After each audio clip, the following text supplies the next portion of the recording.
In this video, we're going to do the final two sections of the cash flow statement and then link everything together.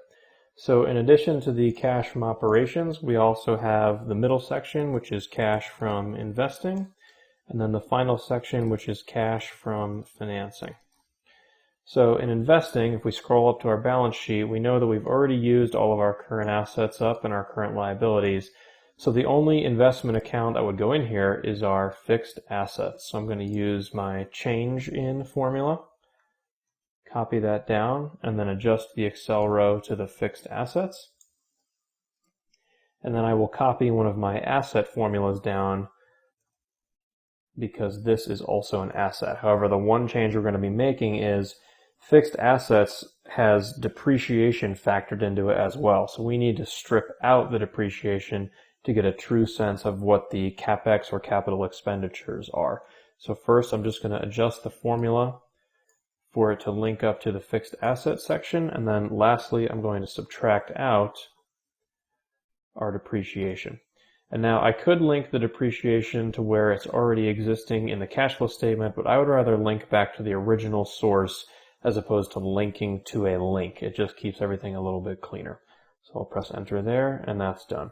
One change I will make to this formula is that I'm also going to add a little clause here that just says CapEx so that I remember. Okay.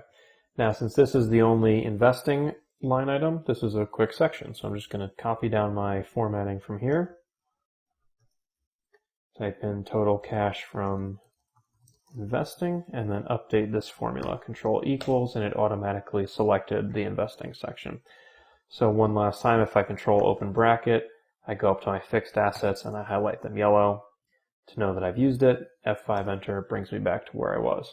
So what do we have left? Well, we have the debt, we have the contributed capital, and we have the retained earnings, and all of those are going to be reflected in the financing section.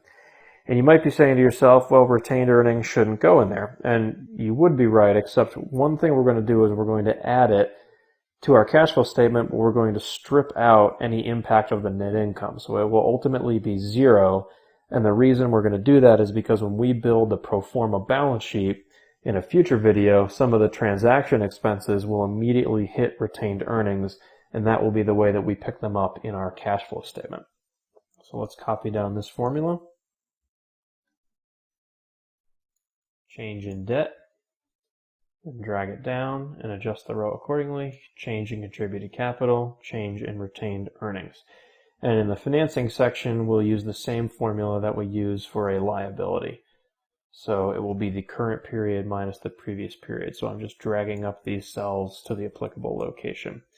And then when I drag this formula down, I will again drag the cells to the applicable location. And then lastly, the retained earnings, you see I've dragged it down again. I'm going to be subtracting out the net income because we're just trying to figure out any impacts to the retained earnings that aren't net income. So that would be, in our case, transaction expenses, or it would be dividends. So it pulled out the net income there, and it is zero. So if we trace back everything that we've built, our debt has been used, the contributed capital has been used, and the retained earnings has been used. So if we look at our balance sheet in whole, we've looked at or touched on every single line item except for the cash. So that's how I know that we are complete. So I will copy my formatting one more time. Label this total cash from financing. Update my formula with all equals, and then I'm done. So the last thing we have to do is just link it all together to make sure it works, and we'll be creating a running balance of cash at the bottom. So we're going to start with beginning cash, change in cash, and then ending cash. So where does our ending cash come from? Well, in January of 15, our ending cash comes directly from the balance sheet, so I pull it from up there.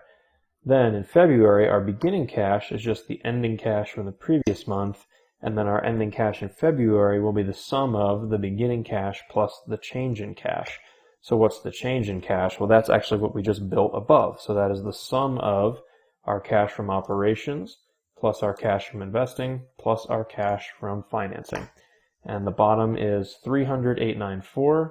So let's scroll up and see what's on our balance sheet, and it is good news. It is also 300,894, so we know that everything matches.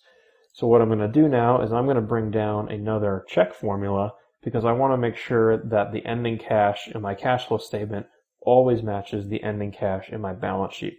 So I'll paste it to bring all the formulas with me, all the formats with me, excuse me, then press F2 to adjust the formula, and I see that it's a 0 and it's turned green. So I'm going to copy this to designate it as a check cell. And then I'm just going to highlight January gray like I did up above to acknowledge that I know it's supposed to be blank and just to confirm that I didn't miss anything. So now that we know February balances, all we have to do is drag this formula over to the right and we should get every month to balance. So I've highlighted the entire column. I'm going over to the right and press Control R, and I've dragged out our entire cash flow statement, and it looks like everything perfectly balances through the historical period, which is great news.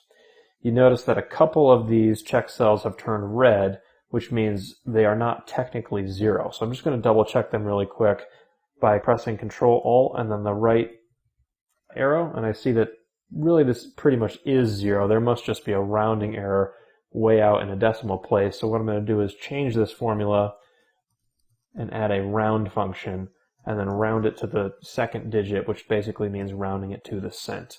And when I copy this formula over, you can see they've all turned green, so I know that it was just a minor rounding error and not an issue in the financial data. As I mentioned in a previous video, we'll be taking all of these check cells and check rows and we will be linking them to a summary page so that we can make sure everything is correct before we submit our model. And now we've reached the end of formatting all of our historical data. We have a cleaned up income statement, a cleaned up balance sheet, and a cash flow statement that we know works. So we have now finally got to the end where we at least feel comfortable with the history, and now we have to move on to the challenging part of the exercise and what we're requested to do by the managing partner, which is to build the forecast to see if this investment actually makes sense for the private equity firm. So we're going to get into that in the next video.